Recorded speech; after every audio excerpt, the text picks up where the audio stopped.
केजरीवाल की सरकार है तो आप एक दिन गाड़ी चला सकते हो, ऑड इवन के हिसाब से दूसरे दिन नहीं चला सकते। और बीजेपी की सरकार है तो आप गाड़ी ही नहीं चला सकते हो भाई। पब्लिक ही देशभक्ति का ठेकड़ा ले, पब्लिक ही पॉल्यूशन का ठेकड़ा ले, और आप मंत्री लोग क्या करें कि पर्यावरण दिवस पे एक पेड़ को 10 मंत्री पकड़ के खड़े हो जाएं कि भाई हम एक पेड़ लगा रहे हैं 10 मंत्री मिलके, और असल में वो पेड़ भी कोई दूसरा मजदूर गड्ढा खोद के उनको वहां रख के और फोटो खिंचवाने के लिए पकड़ा के चला गया होता है। 24 एसी जो है लगेंगे तो वो ऑक्सीजन नहीं छोड़ेंगे, जहरीली हवा को सोखेंगे नहीं।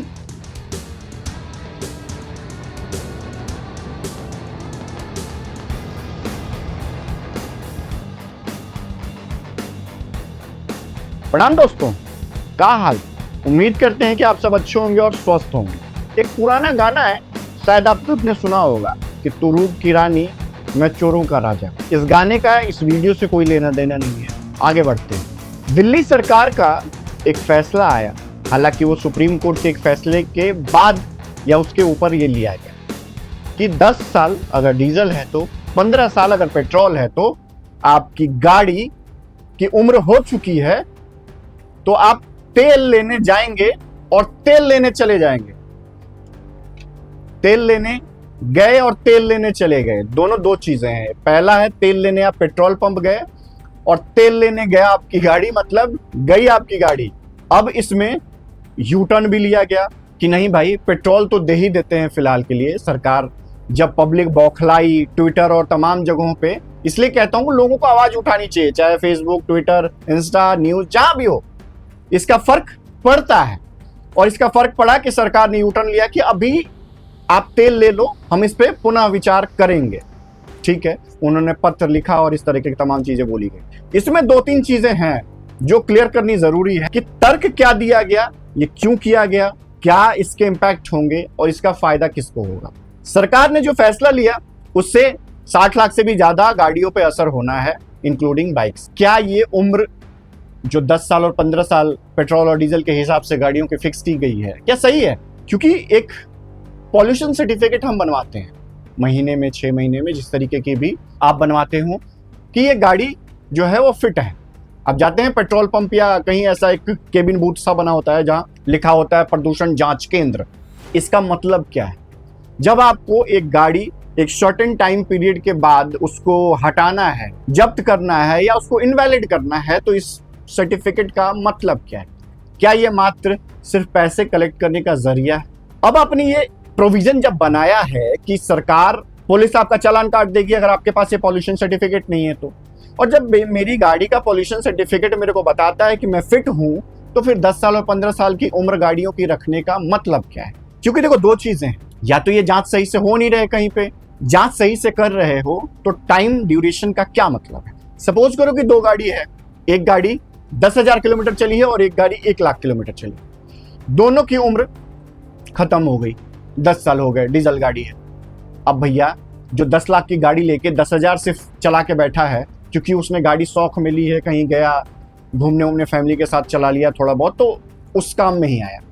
और दूसरा बंदा है जो रेगुलर 50 किलोमीटर अपना ऑफिस अप डाउन भी कर रहा है, फैमिली ट्रिप भी कर रहा है, और उस गाड़ी को उसने प्रॉपर यूज किया है, मतलब अच्छे से रगड़ के चलाया जिसको बोलते हैं। दोनों ने 10-10 लाख में गाड़ी ली, दोनों के 10 साल हो गए, एक ने 10,000 किलोमीटर चलाई, एक ने 1 लाख किलोमीटर चलाई, लेकिन घंटा सरकार को फर्क नहीं पड़ता है।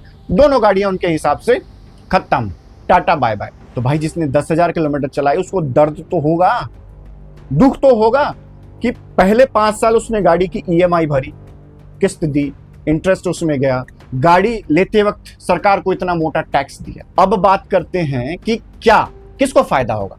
पॉल्यूशन को। इसलिए पॉल्यूशन को फायदा नहीं होगा और पॉल्यूशन इन्वायरमेंट को इससे कोई फर्क नहीं पड़ेगा कि आप मार्केट से 10 गाड़ी उठाओगे तो जो गाड़ी चला रहा है वो दोबारा EMI ले, लोन ले, जो करे, दोबारा गाड़ी खरीदेगा। क्यों खरीदेगा? क्योंकि मजबूरी भी है और उसका आदत भी बन गया है कि आपने गाड़ी निकाली, आप आराम से ऑफिस चले गए। क्योंकि पब्लिक ट्रांसपोर्ट के नाम पे शहरों में क्या हालत है, चाहे वो मेट्रो की भीड़ हो या बसों की धक्के, जो गाड़ी यूज कर रहा है वो इन दोनों से बचना चाहता है, तो उसकी मजबूरी है कि वो दोबारा गाड़ी लेगा। अब गाड़ी लेगा तो फायदा किसको होगा? ऑटोमोबाइल इंडस्ट्री पे मोटा टैक्स ना, गाड़ी ले रहे हैं 10 लाख की, 70,000, 80,000, 1 लाख, 2 लाख, तो टैक्स में चले जाएंगे। वो टैक्स का पैसा सरकार के पास जाएगा। ऑटोमोबाइल इंडस्ट्री जो घाटे में चल रही है उसको फायदे में किया जाएगा। फायदा दोनों को होगा, ऑटोमोबाइल इंडस्ट्री और सरकार। पब्लिक को मिलेगा कुछ भी नहीं, हर बार की तरह। अब आते हैं कि इसका एक्चुअल इम्प्लीमेंटेशन कैसे होना चाहिए था, कि अगर असल में आपको पर्यावरण का इतना ही ध्यान है तो आप इसको कैसे इंप्लीमेंट कर सकते हो। या तो इस पे ये रूल होना चाहिए कि जिसने भी अपनी गाड़ी अच्छे से मेंटेन करके रखी है, कम यूज की है, आपकी पॉल्यूशन सर्टिफिकेट जो आप बनवाते हैं वो एक्चुअल में सही तरीके से जांच की हुई हो और उसमें वो फिट हो गाड़ी, तो उसको चलने दिया जाए रोड पे, चाहे वो 10 साल की हो गई हो या 12 साल की हो गई। क्योंकि जिसकी वो गाड़ी है उसने उसको अच्छे से मेंटेन किया है, कम चलाया है, तरीके से रखा है और उसका इंजन अभी भी उसकी एफिशिएंसी अच्छी है। ये एक कायदा होना चाहिए। पब्लिक ट्रांसपोर्ट को बढ़ावा दे। क्या पब्लिक ट्रांसपोर्ट का मतलब ये नहीं होता कि मेट्रो चल रही है उसमें एकदम खचाखच भीड़ हो रही होती है। पब्लिक ट्रांसपोर्ट अगर जो गाड़ी बंदा यूज कर रहा है तो उसको आप अगर मूव कराना चाहते हैं तो उसके लिए आपको अच्छे प्लान्स जो है वो इंट्रोड्यूस करने होंगे, जिसके लिए चाहे वो पब्लिक ट्रांसपोर्ट के फेयर्स को कम करना हुआ या फिर फैसिलिटीज को बढ़ाना हुआ जिससे कि भीड़ कम हो सके और हर रूट पे अवेलेबल हो गाड़ियां, सर्विसेज, चाहे वो बस हो, मेट्रो हो, जिससे कि लोगों की कन्वीनियंट रहे। ये होना चाहिए था ऑप्शन। इसके बदले ईवी का ज्ञान इतना दिया जा रहा है कि 26 से ईवी आ जाएगी तो फलाने से ईवी आ जाएगी। ईवी के नाम पे ईवी इंफ्रास्ट्रक्चर दिल्ली समेत हर इस शहरों का बर्बाद है। अब कुछ है नहीं, हवाबाजी है। ईवी ना ढंग के कहीं चार्जिंग स्टेशन है, ना पेट्रोल पंप और तमाम हर जहां भी ऐसी फैसिलिटीज हो वहां पे चार्जर लगाए गए हैं, ना ऐसी आपने कोई पॉलिसी इंट्रोड्यूस की कि भाई आप अगर ईवी चला रहे हो तो आपको फ्री पार्किंग कहीं दी जाएगी, चाहे वो मेट्रो पे हो या तमाम ऐसी जगहों पे हो। या फिर आपने ईवी पे कोई बहुत अच्छा स्कीम सब्सिडी का निकाल रखा हो। ईवी के प्राइसेस इतने हाई हैं गाड़ी के, अगर अच्छे से चलाने वाली स्कूटी हो या गाड़ी बाइक हो तो 1.5 लाख या उससे ऊपर की आती है, जबकि हम नॉर्मल पेट्रोल बाइक 1 लाख 10,000 तक में खरीद सकते हैं। ऊपर से जब गाड़ियों की बात करें उसकी भी प्राइसेस बहुत ज्यादा हैं। अच्छी गाड़ियां जो हैं वो 15 लाख, 20 लाख, 25 लाख की हैं, जो ठीक ठाक एवरेज देती हैं कि एक बार चार्ज करा तो 300 किलोमीटर, 400 किलोमीटर, 500 किलोमीटर आप चल सकें। उसके लिए आपको 20 लाख, 25 लाख के सेगमेंट से ऊपर जाना होगा। कोई प्लान नहीं है हमारा, बस ईवी पे चेंज होना है। कैसे लोग स्विच करेंगे? तो सिर्फ आपकी गाड़ी उठा के और कचड़े में फेंक देने से पॉल्यूशन नहीं चला जाएगा। जो प्लान ऑफ एक्शन है उसकी तैयारी प्रॉपर होनी चाहिए। अब बहुत लोग ये कह रहे हैं कि भाई अगर हमारी गाड़ी आप ले तो रहे हो, दूसरी गाड़ी हम खरीदेंगे तो क्या वो हम लोन लेंगे तो इंटरेस्ट फ्री हो जाएगा? ऐसा भी तो होना चाहिए कि आपने गाड़ी उठा के उसको इनवैलिड कर दिया, दूसरा आप जब गाड़ी कोई खरीदने जाए तो आप पुरानी गाड़ी का पेपर और उसके बेसिस पे आपको इंटरेस्ट जो है वो फ्री दिया जाएगा। आपकी 10 लाख की गाड़ी है, आपने लोन कराया, फिर भी आपको वो 10 लाख की पड़ेगी। ऐसी भी कोई स्कीम नहीं है, बस आपने गला दबा दिया कि भाई पॉल्यूशन है, आपसे गाड़ी छीनी जाएगी। आप क्या कर रहे हो पॉल्यूशन के लिए? गवर्नमेंट का प्लान क्या है पॉल्यूशन के लिए? ये हवाबाजी के अलावा क्या कर रहे हैं? तब लोगों ने सर्च करना चालू किया तो बहुत पता चला, मैंने शुरू में बोला था तो रूप की रानी, मैं चोरों का राजा, तब पता चला कि हाँ सीएम आवास में 24 नए एसी लगाए जा रहे हैं, तो रेनोवेट किया जा रहा है। 2 सरकारी आवास को पता नहीं कितने एकड़ में है उसको मिला के एक बनाया जा रहा है मुख्यमंत्री के लिए, जिसमें 24 एसी, एलईडी और पता नहीं कई सारे लिस्ट सोशल मीडिया पे घूमने लगे थे। हाँ, वो अलग बात है कि ये बताया जा रहा है कि ये सिर्फ 60 लाख का खर्चा है, लेकिन ये जनता के लिए बहुत है। सरकार और विधायक और मुख्यमंत्री के लिए भले ही एक छोटी सी राशि हो सकती है, लेकिन पब्लिक के लिए बहुत बड़ी राशि है। 24 एसी जो हैं लगेंगे तो वो ऑक्सीजन नहीं छोड़ेंगे, जहरीली हवा को सोखेंगे नहीं कि शक से सोख लिया सारे एसी। जैसे ही रेखा गुप्ता जी ने चलाना शुरू किया अपने कमरों के और उस बंगलों की, तो जितनी जहरीली हवा है वो दिल्ली के सब सोखे जा रहे हैं। ऐसा तो नहीं है, फिर क्या जरूरत है 24 एसी की? आप अपने लिए तो सारी सुविधाएं देख लो और दूसरे को बोलो कि नहीं भाई पॉल्यूशन हो रहा है, गाड़ी मत चलाओ।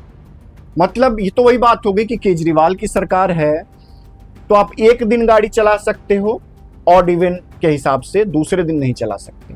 और बीजेपी की सरकार है तो आप गाड़ी ही नहीं चला सकते हो भाई, क्योंकि गाड़ी आपकी डेट ऑफ एक्सपायर के आगे जा चुकी है। पॉल्यूशन का ठेकड़ा सिर्फ हमारे सर पे नहीं होना चाहिए, सरकार क्या कर रही है ये भी दिखना चाहिए।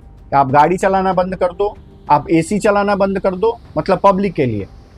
पब्लिक जो है ये सब काम बंद करे ग्लोबल वार्मिंग को बचाने के लिए। और रेखा जी जो है वो 24 एसी अपने बंगलों में लगवा लें, ताकि जितनी भी जहरीली हवा है उसको सख्त से सोख ले। ऐसा तो नहीं हो सकता ना। तो भैया ऐसे नहीं चलता है कि सिर्फ पब्लिक ही ढोए, पब्लिक ही देशभक्ति का ठेकड़ा ले, पब्लिक ही पॉल्यूशन का ठेकड़ा ले, और आप मंत्री लोग क्या करें कि पर्यावरण दिवस पे एक पेड़ को 10 मंत्री पकड़ के खड़े हो जाएं कि भाई हम एक पेड़ लगा रहे हैं 10 मंत्री मिलके, और असल में वो पेड़ भी कोई दूसरा मजदूर गड्ढा खोद के उनको वहां रख के और फोटो खिंचवाने के लिए पकड़ा के चला गया होता है। और हमें लेसन देते हैं कि हर इंसान को एक पेड़ लगाना चाहिए, और एक पेड़ को 10 जने पकड़ के खड़े होते हैं पर्यावरण दिवस पे कि हम पेड़ लगा रहे हैं। घंटा उससे फर्क पड़ेगा? अबे 10 लोग हो, 10 पेड़ लगाओ, खुद लगाओ। तब तो अपने आवास में किसी मजदूर को बुलाया, उसने गड्ढा कर दिया, पेड़ खरीद के कहीं से लाया गया, रखा गया, सबने पकड़ा, फोटो खिंचवाया और चले गए, हो गया पर्यावरण और शुद्ध हो गई हवा। इससे ज्यादा और क्या चाहिए लोग? ये सब जो है ना बकलैती से काम नहीं चलेगा। असल में काम करना पड़ेगा पॉल्यूशन पे, तभी होगा। सरकार की जिम्मेवारी है, लोगों की भी जिम्मेवारी है, ये मैं मानता हूं। पुरानी गाड़ियों पे एक्शन होना चाहिए, लेकिन उनकी पॉल्यूशन सर्टिफिकेट, पॉल्यूशन जो फिटनेस सेंटर्स हैं वो सही तरीके से काम करें, और उस आधार पे गाड़ियों की सेग्रीगेशन होनी चाहिए कि कौन सी गाड़ियां चल सकती हैं और कौन सी चलने लायक नहीं। तो आपके मन में क्या चल रहा है ये भी कमेंट बॉक्स में जरूर बताइएगा। आप आवाज उठाइएगा तभी बदलाव होगा, नहीं तो सरकारें आती जाती रहेंगी और आपका और हमारा हाल ऐसा ही रहेगा। ध्यान रखिए, मिलते हैं, तब तक के लिए प्रणाम।